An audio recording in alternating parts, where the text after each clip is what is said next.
Bonjour à tous, avant de regarder cette vidéo, nous avons un message très important à vous transmettre. Vous le savez, nous sommes une radio complètement indépendante car vous êtes notre seule source financière. Pour que Radio Courtoisie continue à vivre, nous avons besoin de vous. En nous soutenant, vous bénéficierez donc d'une déduction fiscale de 66%. Alors cette année, soutenez Radio Courtoisie sur notre site internet ou par chèque.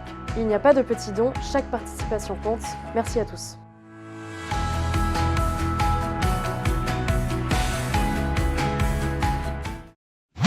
– 7h, 10h sur Radio Courtoisie, ligne droite, Maud Koffler.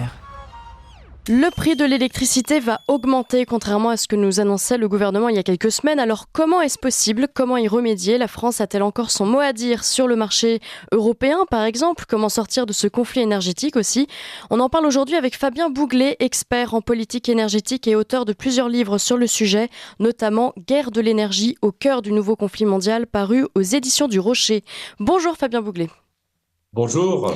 Alors on l'a dit, le prix de l'électricité va augmenter de 10% précisément en 2024, une annonce assez paradoxale puisque les prix diminuent sur le marché de gros, c'est-à-dire le marché où l'électricité est négociée avant d'être livrée aux clients, mais les Français vont quand même subir une nouvelle hausse des factures de leurs fournisseurs.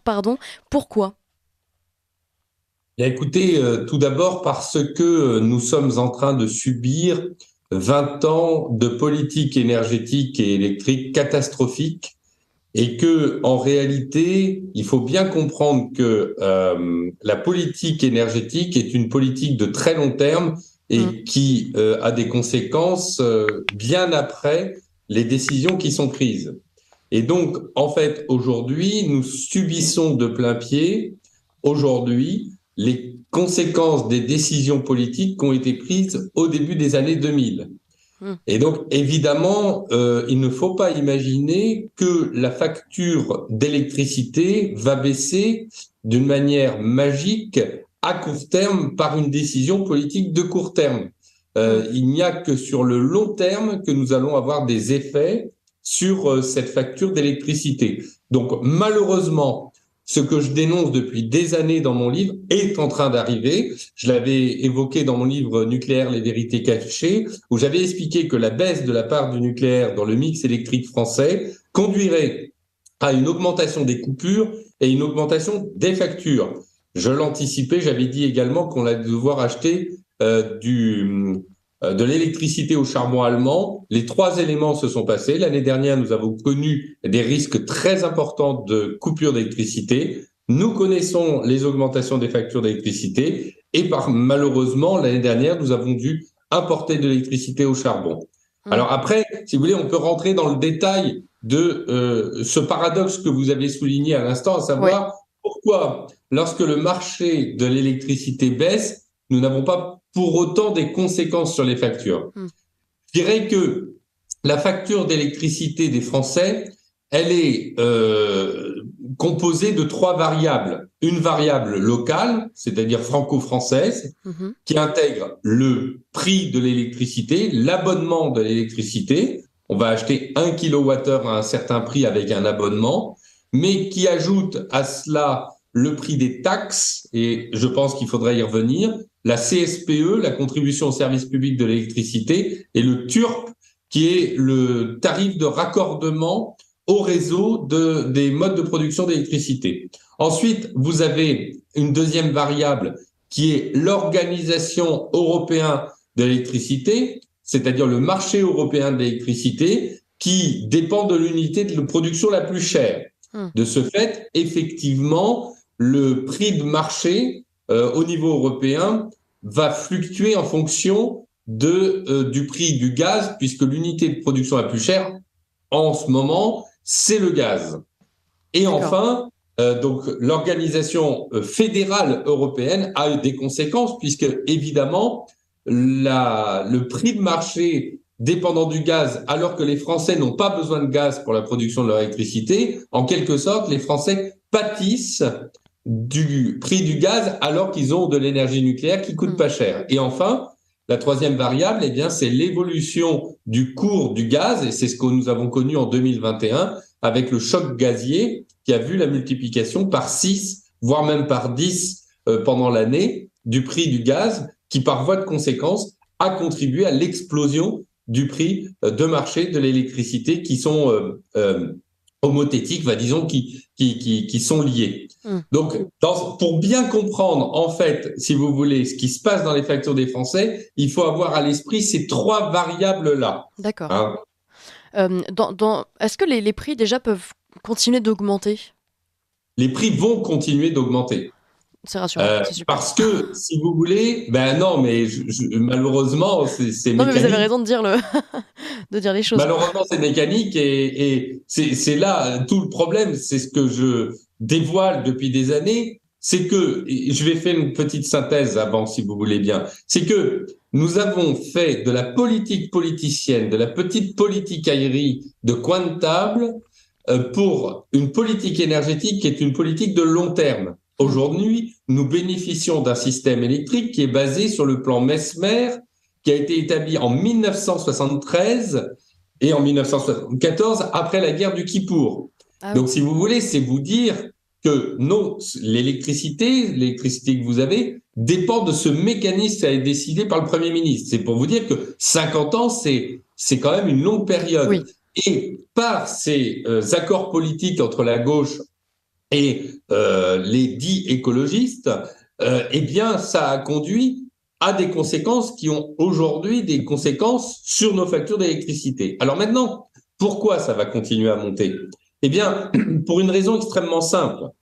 C'est que d'abord, dans la variable de la facture électrique des Français, vous avez une problématique extrêmement forte qui est que Emmanuel Macron et Agnès Pannier-Runacher défendent du en même temps électrique.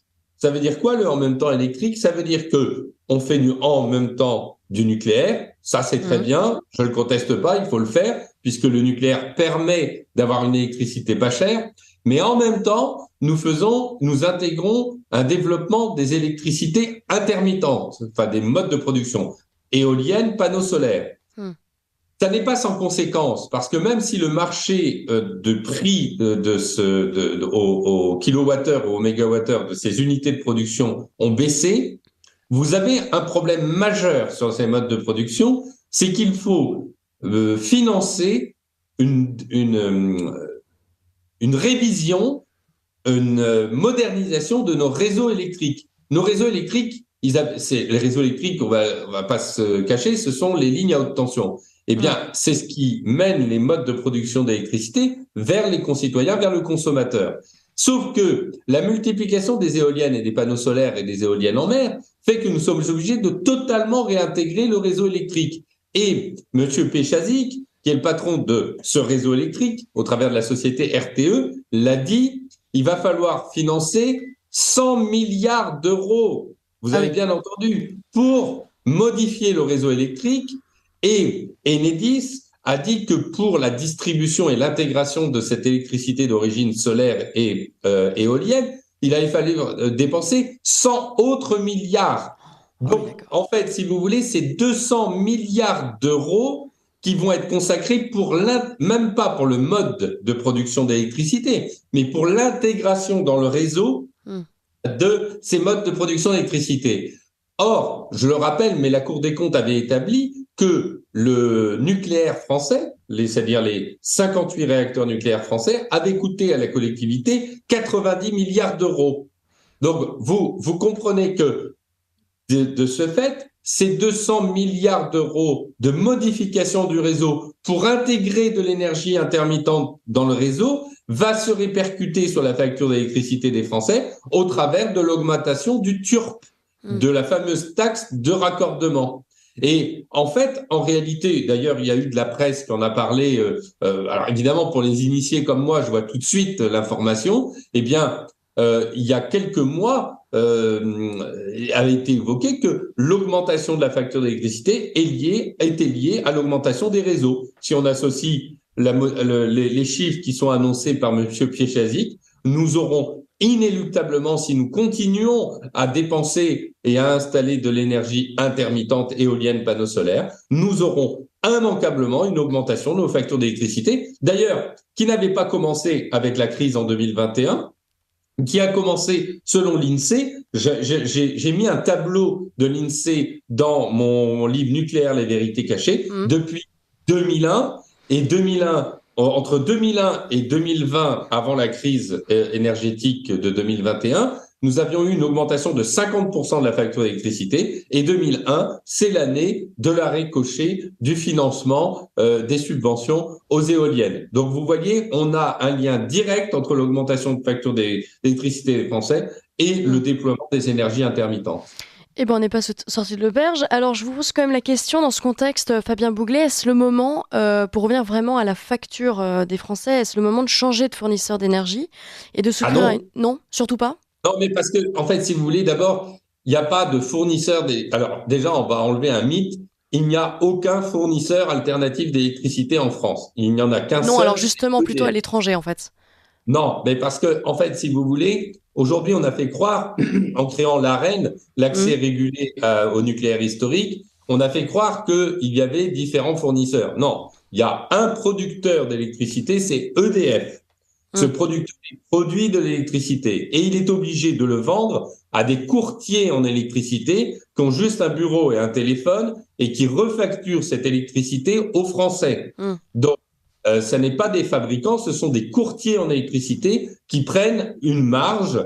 Cette marge, elle est prélevée sur EDF. Donc, autant être chez EDF le producteur. Du reste, moi, je suis défavorable à cette ARENH. Beaucoup de personnes le sont. Et l'ARENH va disparaître. Elle devrait disparaître tout de suite. Elle va malheureusement disparaître qu'en 2025.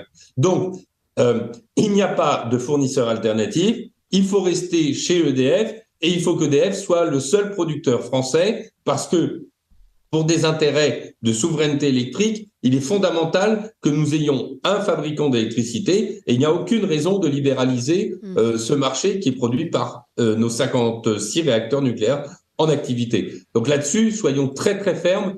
Il n'y a pas de fournisseur alternatif. Et d'ailleurs, ça a coûté très cher aux malheureux boulangers qui, justement, croyaient qu'ils allaient avoir une baisse de 10% avec le fournisseur dit alternatif. Et alors, bah oui, parce que le fournisseur, il achetait à EDF à un prix pas cher, il le revendait en faisant un prix inférieur à ce que vendait EDF. Ils n'ont aucun outil de production d'électricité. Et puis le jour où il a fallu acheter de l'électricité dans le marché de l'électricité, eh ben ça a contribué à l'explosion des factures, multiplication par 3, 4, 5 des factures des artisans et des boulangers qui avaient été aveuglés par le miroir aux alouettes de la soi-disant libéralisation du marché de l'électricité, alors qu'en réalité, c'était une foutaise et ils en ont subi les conséquences malheureusement. Il faut rester chez EDF, voilà. D'accord, c'est noté. Alors un mot quand même sur votre dernier ouvrage, Fabien Bouglet, Guerre de l'énergie au cœur du nouveau conflit mondial, paru aux éditions du Rocher. En 1 minute, vous parlez donc de guerre de l'énergie. Comment l'abordez-vous dans ce livre ? Eh bien, en fait, si vous voulez, si on met en liaison avec le marché de l'électricité, il faut bien comprendre qu'en fait, le marché de l'électricité et la facture d'électricité des Français, mais aussi de nos industriels et de nos entreprises, sont essentiels pour assurer la compétitivité de notre économie. Et donc, de ce fait, des pays comme l'Allemagne peuvent avoir intérêt à bousculer et créer une inflation énergétique. Et c'est le cœur de mon livre, Guerre de l'énergie au cœur du nouveau conflit mondial, d'expliquer comment les États-Unis et en liaison avec l'Allemagne, ont un intérêt, alors moins les Allemands, en tout cas les États-Unis, ont un intérêt à voir gonfler notre prix d'énergie en Europe pour baisser notre compétitivité industrielle et pour, en déstabilisant notre système électrique, en imposant des énergies intermittentes, nous obliger à acheter du gaz naturel liquéfié de schiste américain qui vient en support de l'intermittence des éoliennes. Et donc, cette guerre de l'énergie s'intègre parfaitement dans la problématique de votre question initiale, à savoir comment nous pouvons lutter contre cette augmentation de la facture d'électricité des Français et des industriels qui s'intègre dans une guerre économique mondiale. Merci beaucoup Fabien Bouglet. Je rappelle que vous êtes l'auteur de Guerre de l'énergie au cœur du nouveau conflit mondial, paru aux éditions du Rocher. Vous y abordez ce nouveau conflit mondial, ses causes et ses conséquences. Nous invitons évidemment tous nos auditeurs à se le procurer. À très bientôt Fabien Bouglet.